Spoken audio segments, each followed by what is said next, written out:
एक स्कूल है मठपाल का। दिखाना चाहते कि शिक्षा दूत की लाइफ में कितने संघर्ष है, क्या है और कितनी परेशानियां हैं।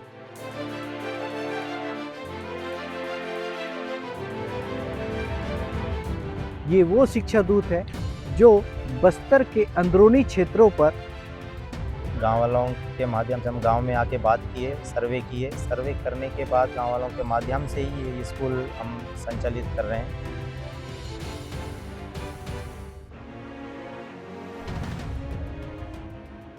सलवा जुड़ूम के दौर के बाद बस्तर की शिक्षा एक अंधेरे में चली गई थी। 20 सालों के बाद 2019 में उन दूतों के माध्यम से शिक्षा की एक नई अलख जगी, जिन्हें शिक्षा दूत का नाम दिया गया। ये वो शिक्षा दूत है जो बस्तर के अंदरूनी क्षेत्रों पर जिन्होंने पुनर्संचालित स्कूल का संचालन किया और इन्हीं युवाओं की वजह से आज बस्तर में 200 से ज़्यादा अंदरूनी क्षेत्र के स्कूल संचालित हैं। लेकिन इन अंदरूनी क्षेत्रों में इन शिक्षा दूतों के ऊपर माओवादियों का एक कहर लगातार जारी है। माओवादियों ने अब तक 10 शिक्षा दूतों की हत्या मुखबिरी के नाम पर कर दी है और इसी कड़ी में हम भैरमगढ़ के एक ब्लॉक आए हुए हैं। एक स्कूल है मठपाल का। दिखाना चाहते कि शिक्षा दूत की लाइफ में कितने संघर्ष है, क्या है और कितनी परेशानियां हैं। ये अंदरूनी क्षेत्र है एक मठपाल, और ये स्कूल किस तरीके से चल रहा है और शिक्षा दूत किस तरीके से इस कठिन परिस्थितियों के बाद भी अपना स्कूल चला रहे हैं। आइए ब्रेक कर। ये मठपाल का रीओपनिंग स्कूल है, जिसे यहाँ के युवा साथी जो यहाँ पे 12वीं पास युवक है उनके द्वारा चलाया जा रहा है। और देखिए एक क्लास के अंदर आइए आप, देखिए उस बच्चे को जो पूरे बच्चे को पढ़ा रहे हैं।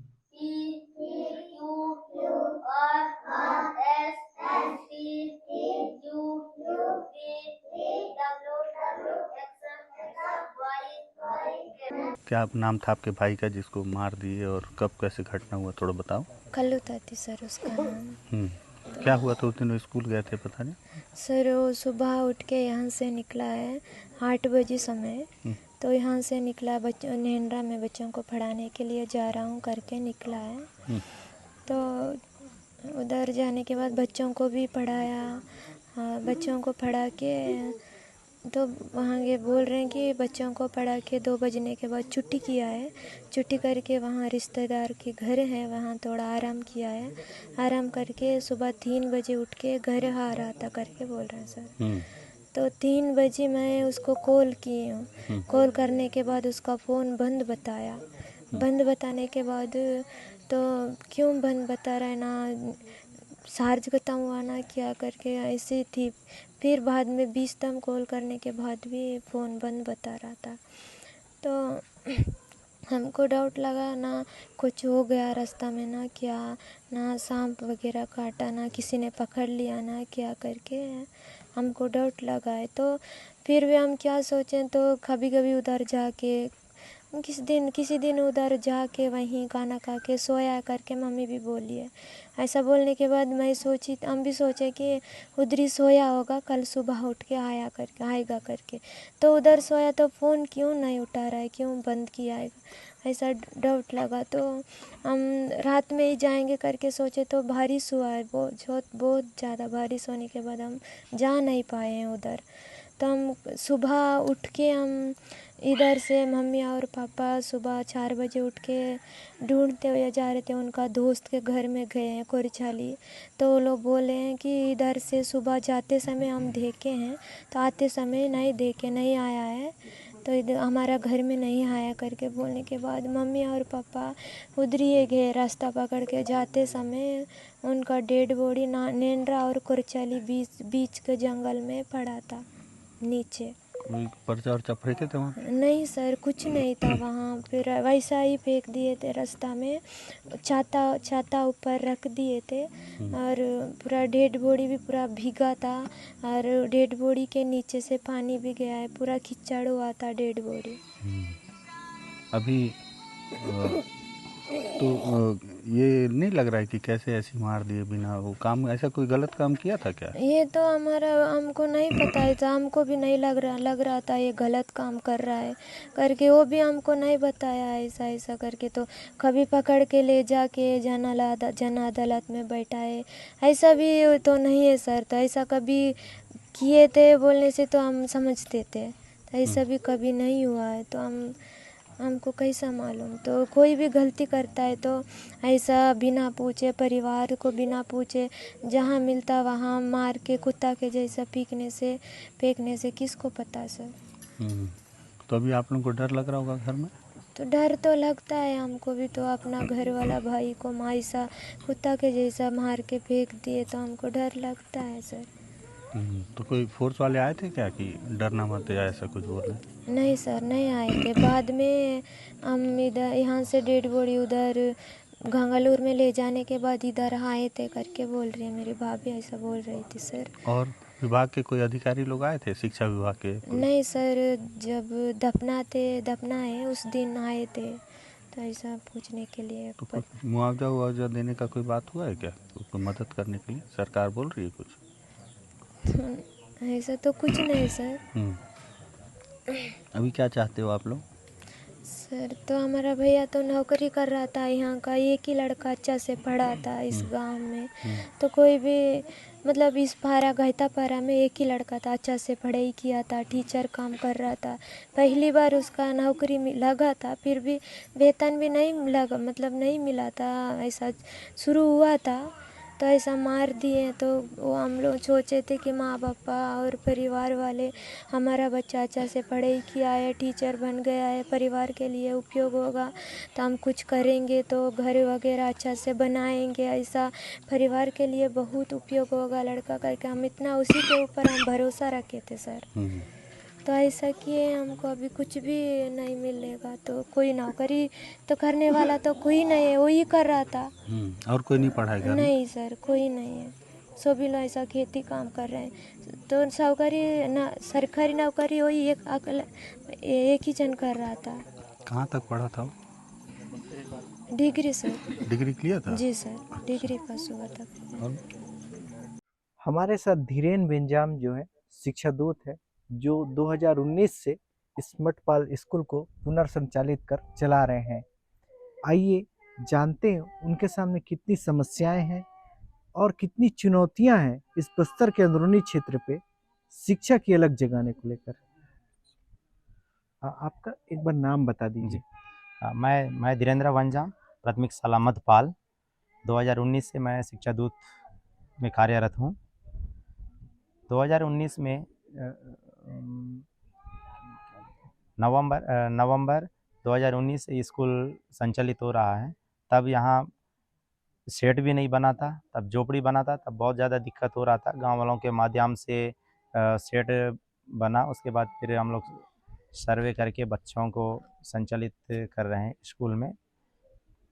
कितने बच्चे पढ़ रहे हैं आपके स्कूल में? जी, जब 2019 में तब 78 बच्चे थे।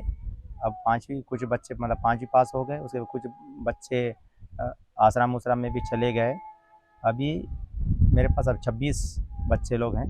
जी, आपको अभी कितनी तनख्वाह मिलती है और क्या हर महीने आपको समय पे तनख्वाह मिलती है? जी, पहले सर 2019 में हम लोग मतलब 2 साल हो गया था, तो तनख्वाह नहीं मिल रहा था। तो हम लोग कई बार कलेक्टर साहब के पास गए, और कांग्रेस का गवर्नमेंट था उस टाइम, मंत्री लोग के पास गए, तब हम लोग को महीना में 2-3 किस्त में मिलता था। और अभी हमको हर माह मिल रहा है, लेकिन 10,000 मिल रहा है। बीच में जब हम छोटा सा रैली के माध्यम से हम ज्ञापन सौंपे थे, तब 12,500 मिल रहा था। 3 माह तक का 12,500 मिला। फिर 12,500 में से 2,500 रुपया काट कर अभी हमको सिर्फ 10,000 दिया जा रहा है। 2,500 रुपये काट ले रहे हैं, सिर्फ 10,000 आ रहा है। जी, अच्छा, ये स्कूल कैसे रीओपनिंग, स्कूल चालू कैसे हुआ, एक बार इसके बारे में बताएंगे? आपने स्कूल चालू करने से पहले कैसे कैसे यहाँ के लोगों से बातचीत की, क्या क्या समस्या आई और कितना चैलेंजिंग रहा आपके सामने ये स्कूल संचालित करना? जी सर, ये जुड़ूम 2005 में ये संस्था मन सभी बंद हो गया था। तो गांव जब उधर से बीओ साहब के आदेश से गांव वालों के माध्यम से हम गांव में आके बात किए, सर्वे करने के बाद गांव वालों के माध्यम से ही ये स्कूल हम संचालित कर रहे हैं। अभी बस्तर में लगातार माओवादियों के द्वारा शिक्षा दूतों की हत्या कर दी जा रही है, इसको लेकर कैसे देख रहे हैं? आपके सामने कितने चैलेंज है और शिक्षा दूत के मन में कितना डर है? जी सर, 2019 में भी एक शिक्षा दूत को मार दिए थे सुकमा में। तब भी हम डर गए थे, स्कूल संचालित नहीं कर पा रहे थे। फिर गांव वालों के माध्यम से ही हमको एक अ, मनोबल भी मतलब बढ़ा कि उन लोग बताए कि वो सबको ऐसा नहीं करेंगे, सिर्फ जो गलती किया है उसी को मारेंगे करके बताने से फिर हम लोग शिक्षा फिर संचालित कर रहे हैं। तो हमारे साथियों को 10 जन को मार दिए हैं। हम कई बार मतलब बात भी रखे हैं संगठन के सामने, उस समस्या का समाधान करने के लिए बताया, लेकिन अभी तक किए नहीं है। फिर दो तीन जन को फिर मार दिए हैं। तो हमारे शिक्षा दूतों में बहुत भय का माहौल है। कई साथी लोग स्कूल जाने में भी अभी भी डर ही रहे हैं। क्या लगातार पुलिस प्रशासन के द्वारा या बाहर निकलने पर भी सरकार के द्वारा कोई ऐसी परेशानियां रहती हैं शिक्षा दूतों के सामने कि उन्हें इस तरीके का काम करना पड़ता है? जी सर, पुलिस प्रशासन की तरफ से भी हमारे शिक्षा दूत साथी जो अंदरूनी क्षेत्र में पढ़ाते हैं उनको कई मतलब समस्या झेलना पड़ता है। पुलिस प्रशासन भी उनको परेशान करती है। तो हमारे साथी सब डरे सहमे हैं। अब करें तो क्या करें? अब स्कूल नहीं जाएंगे तो हमारे बच्चे लोग जो शिक्षा से वंचित रह जाएंगे, लेकिन उसके बावजूद भी हम अपना जान जोखिम में डालकर स्कूल संचालित कर रहे हैं। क्या स्कूल जब पुनर्संचालित स्कूल चालू हुआ, क्या उसमें माओवादियों की भी सहमति थी? जी फर्स्ट टाइम में तो सर माओवादियों से ही हम सहमति लिए हैं। माओवादी के सहमत से ही स्कूल खोला गया है, नहीं तो ये अंदरूनी क्षेत्र में जितने भी स्कूल खुला है वो मतलब खुल भी नहीं सकता था। और क्या समस्या है आपके सामने? आप सरकार से क्या अपील करना चाहते हैं इन शिक्षा दूतों के लिए? जी और सरकार अभी तक की कितने शिक्षा दूत अभी आपके हैं और उनके सामने समस्या है और क्या क्या? जी अभी हमारे साथ ही लगभग 450 शिक्षा दूत हैं 2 जिला में, सुकमा और बीजापुर में। हम सरकार से यही मांग करना चाहते हैं कि हमारे मानदेय में वृद्धि किया जाए और जितने भी अभी सहायक शिक्षक भर्ती जो आएगा उसमें कुछ साथी लोग डीएड बीएड किए हैं, कुछ साथी लोग डीएड नहीं किए हैं। तो टीएटी को शिथिल करते हुए हमको 3 साल या 4 साल का समय देते हुए शिक्षक भर्ती में हमको प्राथमिकता दिया जाए।